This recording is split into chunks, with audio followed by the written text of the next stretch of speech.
Look what I got. So yesterday I got 2 packages in, and this was one of them, the Guardian Angel Messages Tarot by Radleigh Valentine. Now, I know that I'm late to the party, but I don't know, like, don't know about y'all, and it may seem like I buy a lot of decks, but I can't just buy decks every day. I can't buy a deck every day. And I really wanted this, which may sound weird to most of y'all, since some people seem to think I'm just about that super hyper esoteric deep hardcore tarot, but I like to have some fun sometimes. And Radleigh Valentine did another, like, he did one before this that was like his first post Doreen Virtue release, which I sort of liked, but I liked this a whole lot better. So I decided to get it. It's in a really neat big box. So before we get to actual content, we have a guidebook, which I haven't read at all. I have to be honest with y'all. I don't necessarily... I mean, I should read it, probably, but I don't necessarily feel like the guidebook adds a whole lot per se. People are gonna hate me for this, but yeah, these are the cards. And first, I want to get into the technicality. So the box is really good. The guidebook is really thick. There's a lot of really, honestly, to be quite honest with y'all, I really like these sigils that were created for the suits, and I don't even know if they're on the cards, but I think that's really good. Have they done one for the majors? No, they haven't done one for the majors, but they have done one for all the suits, so that's really sweet. And you get, okay, you get, some nice introductions per suit, an introduction about the suit. Seems like he did spend a lot of time writing this, so that's fun, So, if you're a beginning reader, or, this is your first tarot deck, I think that's really cute.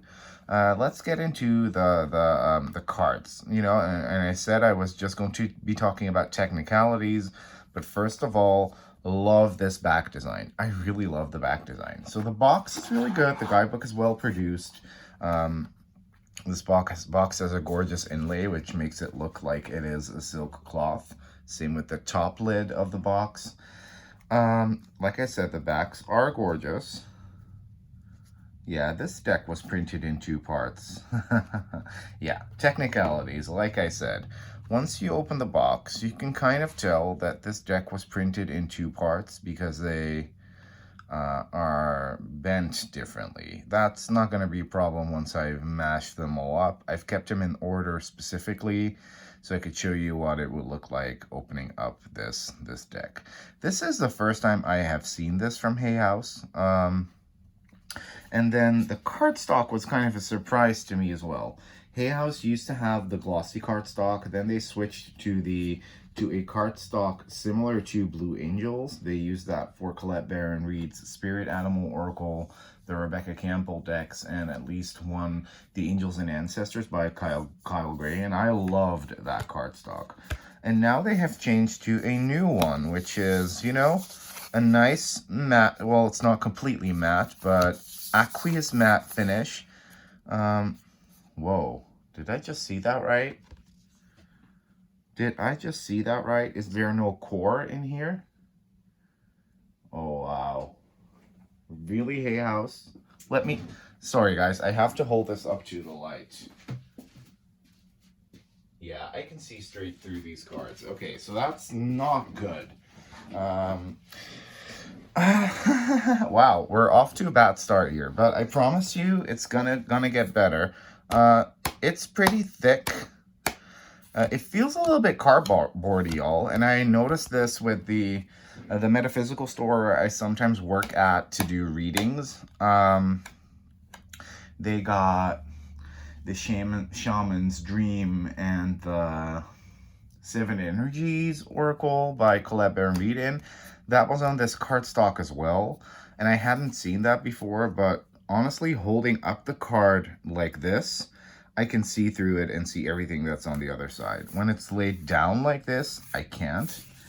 Obviously, this is not the author's fault, but I just wanted to mention that. I don't like that cardstock at all. I don't like this Hay House cardstock, but you know, I've heard a lot of Hay House fans love it.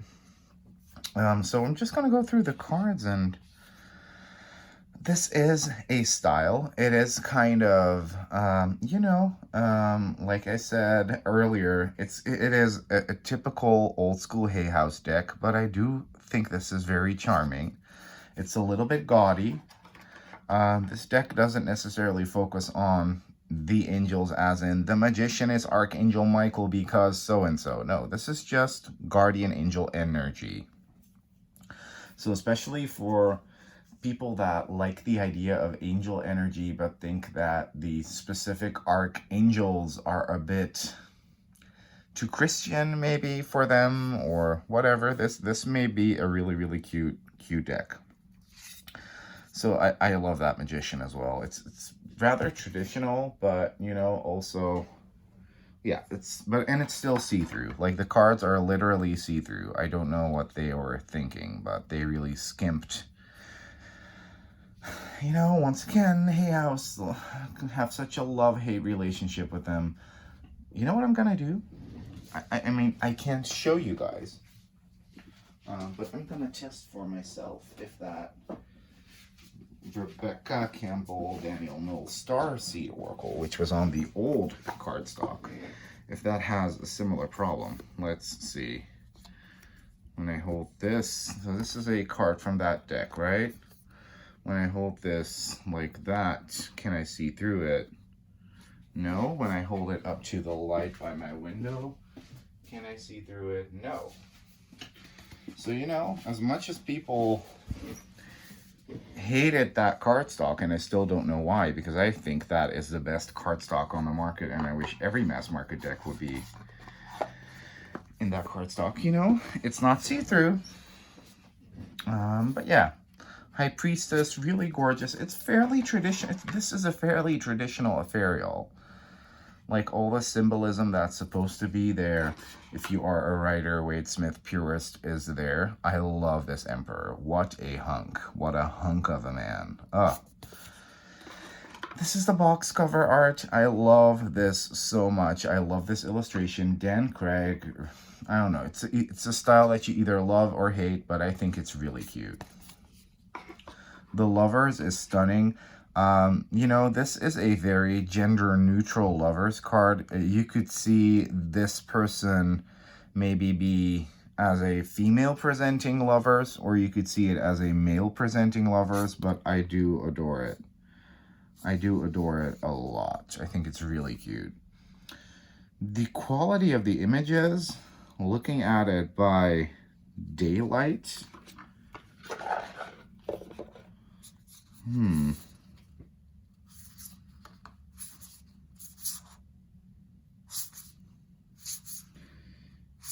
when you really focus on it, and you can't really tell if you look at it through the camera, you know, it's good, but it's a little grainy here and there. Maybe I can zoom us in a little bit. You can kind of see it there. So if I'm on it, I'm going to keep it because I do love it. But if I'm honest, it is a bit... It looks like they skimped a little bit on the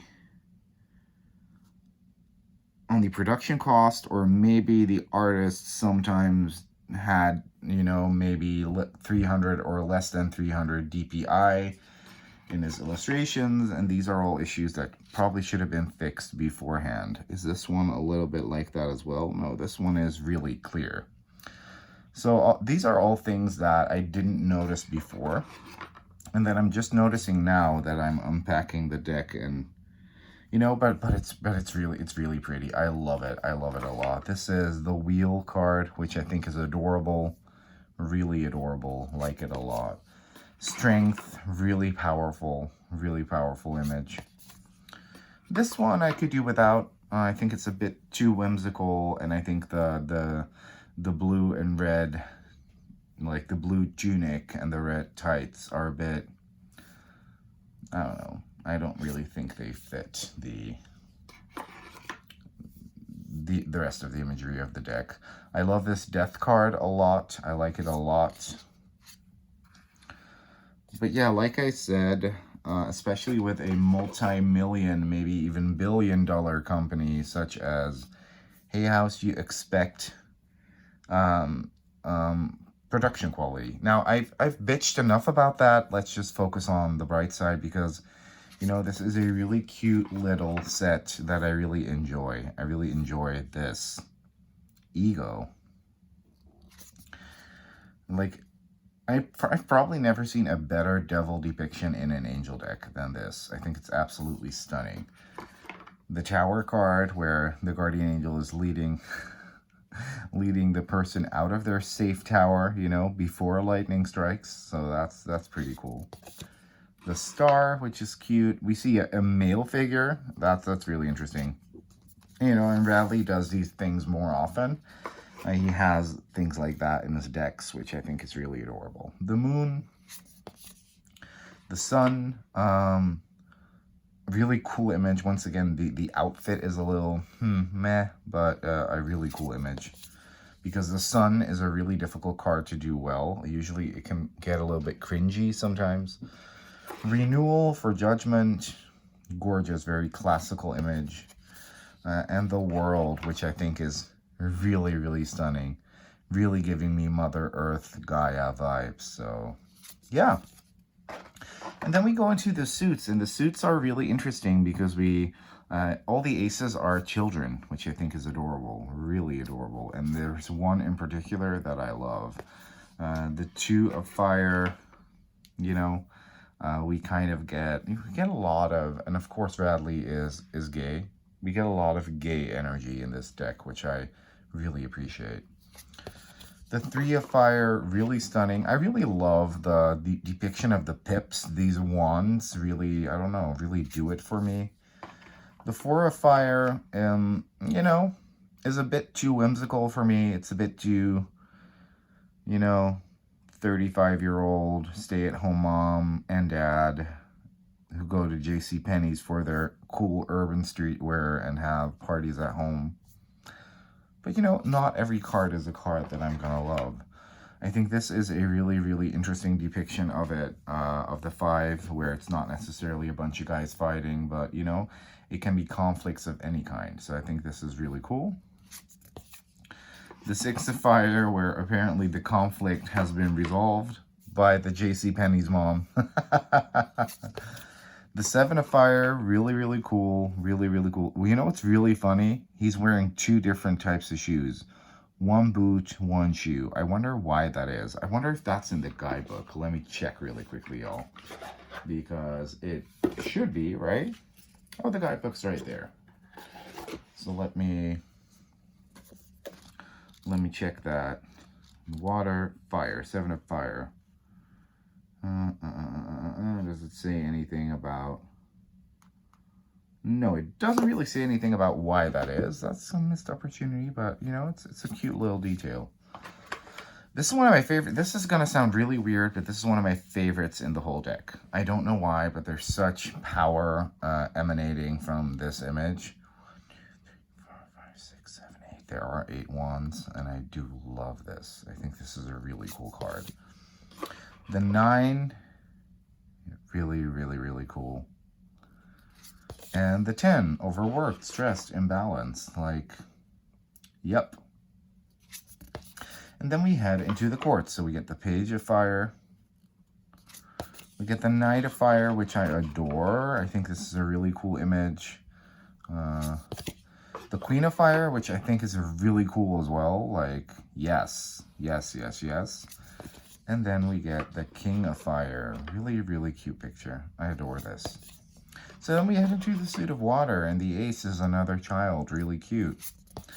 The 2, fairly traditional. Okay, what I said about the grainy image quality earlier, that might just be the illustration style, you know, the way it was painted. Now, for the first time, we really have this up-close image, and I think that's just the style in which this was painted. I'm thinking this could be fully digitally painted, but it could also be a mixture of an analog painting with digital layers on top. This is really cute, giving me sort of Witches of Eastwick vibes. The Four of Water, I think, is really cool. Oh, that's actually kind of funny because the number 4 is on here. Was that the same with that Four of Wands? Let me check. Yeah. Oh, that's actually really cool. Those are little details and correspondences that I dig. So, yeah. The 5, Disappointment, Regret, Forgiveness. Really cool. And you know what I haven't even mentioned? The reason why I like this deck a little bit better as a tool is that in the previous post-Doreen deck, which I forgot the name of, which I'm probably going to get at some point anyways, but, you know, I wanted to get this one first. There were paragraphs of text on there, you know, and this one just has a couple keywords, which I prefer. It fits my style of reading better. So, yeah. Oh, and she has a 5 on her chest as well. That's actually really cool. 6 of Water, really sweet. Okay, the 7 of Water, choices, overanalyzing, procrastination. I do like this. This kind of looks like a store window where you're like, hey, which cup should I get, you know? The 8 of Water. The 9 of Water, adore this. I adore this. This is a really cool picture. Like, oh, this is a style that, you know, not a lot of people like, but for some, and I don't like it all the time, but in this deck, I really like it. This, I don't know, it's something about it that really just pops. It just really pops. Page of Water. Knight of Water. Ooh, what a heartthrob. Damn. So many hunky men in the deck. That's what you need. If you're looking for a sexy hunky men deck, you should get this one and the previous one because they're full of them. And the King of Water, another sexy man. Like, damn. Ace of Air. Really cute kid. We sort of get a wintry chapter here. That's really cute. Oh, yeah. Indecision, avoidance, confusion. Yes.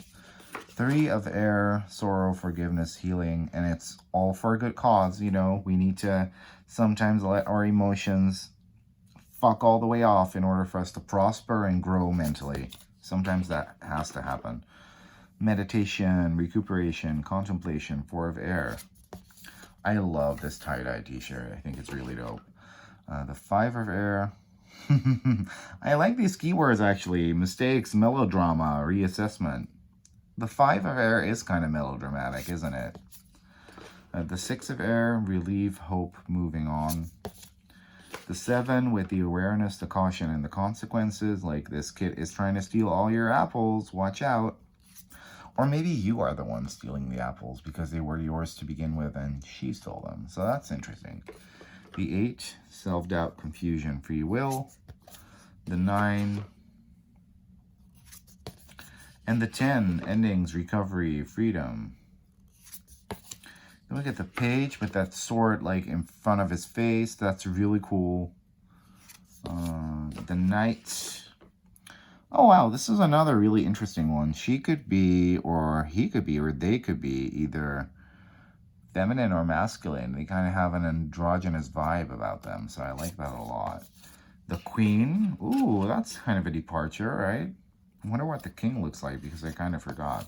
Oh, the King. Okay, interesting. We're getting very classical depictions, kind of almost. Not necessarily just in the way they're dressed, but the way they are presented of what the court cards should look like.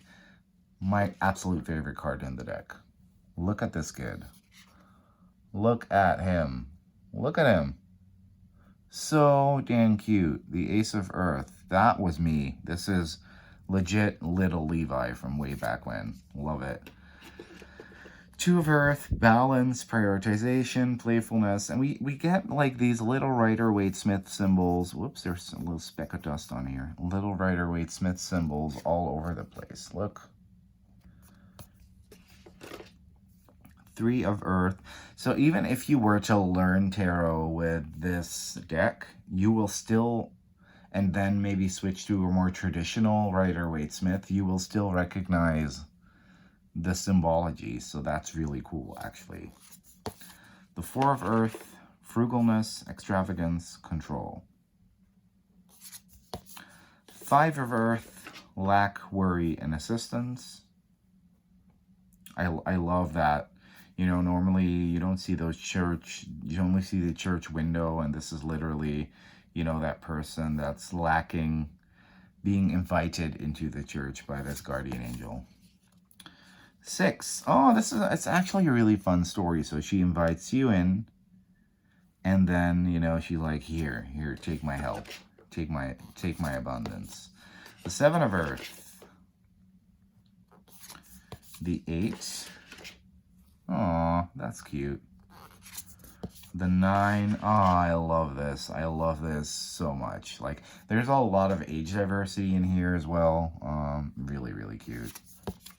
And the 10 with the grandpa. Oh, cute. And then we get the Page. He's a really cute young guy. He's got a letter, you know, so he's probably going off to some boarding school or whatever. Then we get the Knight. We get the Queen. She's sassy. I like that. And then we have the King. Another hunk. Hi, Daddy. So, yeah. Before we leave, because I haven't shuffled the deck yet, like I said, it's very clear that it was printed in two parts and then stuffed into the box. And I do get why, because with these mega jumbo cards, you can only fit so many cards on a sheet. So they probably had to print it in or cut it into bulks. I am a bit worried about that card quality though. Like, because I didn't know that. I kind of expected that that Starseed Oracle, Orculite Oracle, Spirit Animal, Angel of an Ancestor cardstock, that was kind of going to be the new cardstock for Hay House. And I hadn't realized that they had switched to this, you know, this coreless. I don't know how I feel about that, honestly.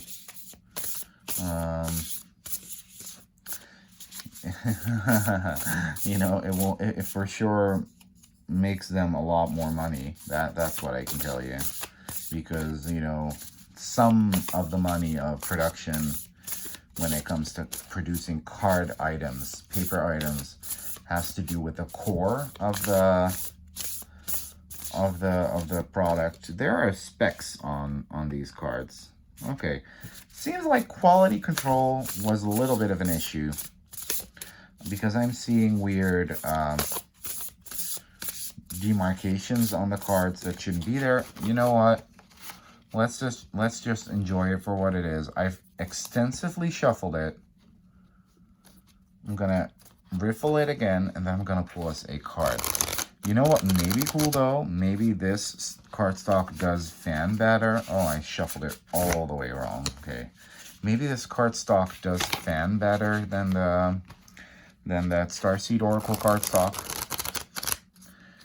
Because, you know, like, that can be a little bit of a problem with that cardstock. Okay, so oh wow, this is completely bent already. Like, what the hell?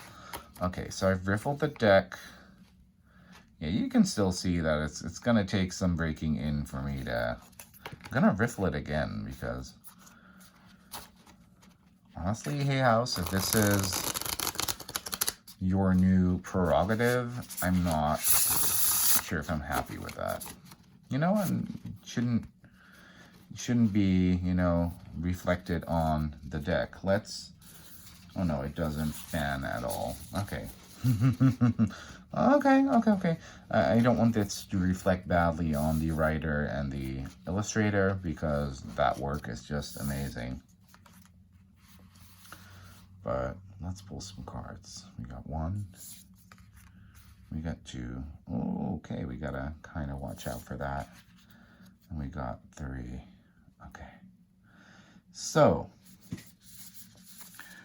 8 of Water, searching empowerment for fulfillment. So we're kind of going to go on this emotional soul-searching quest. We have like a little dip in abundance coming up, which I'm very much aware about because whenever I get my paycheck in, it usually is spent very quickly. So I know that already, and I'm going to take things slow. And this is funny because I was actually thinking about this today, and I was kind of going like, wow, you've already spent a lot of money and you just got your paycheck. Take a break, baby. And then we got to prepare for something. So it seems like we're moving away from something into a pretty, situation, into a situation that we don't really want to be in. But, we're gonna ask for assistance, and that's gonna help us feel more protected and prepared and more resilient to go forward. So, that's interesting. So I'm gonna stick to my own advice and, maybe make this the last deck that I'm ordering this month. Overall, really, really, really cute set. I wish I could show you all the way it kind of, maybe I can. Let's see if this ring light works.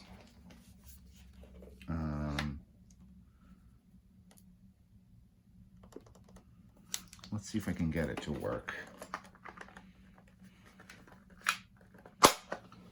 I can't. Damn it! I wanted to show it to y'all. Oh, that really sucks. Do I have my other ring light here? I should. It should be somewhere around here. Maybe this will work. This is a little flashlight that I found. It doesn't really work that well, but maybe I can show it to you guys that way. So do we see the light? Yeah, we see it a little bit. No, it's too bright out, but you guys are just gonna have to trust me. It's a cute light though. Look, bloop, bloop, bloop. You guys are just gonna have to trust me.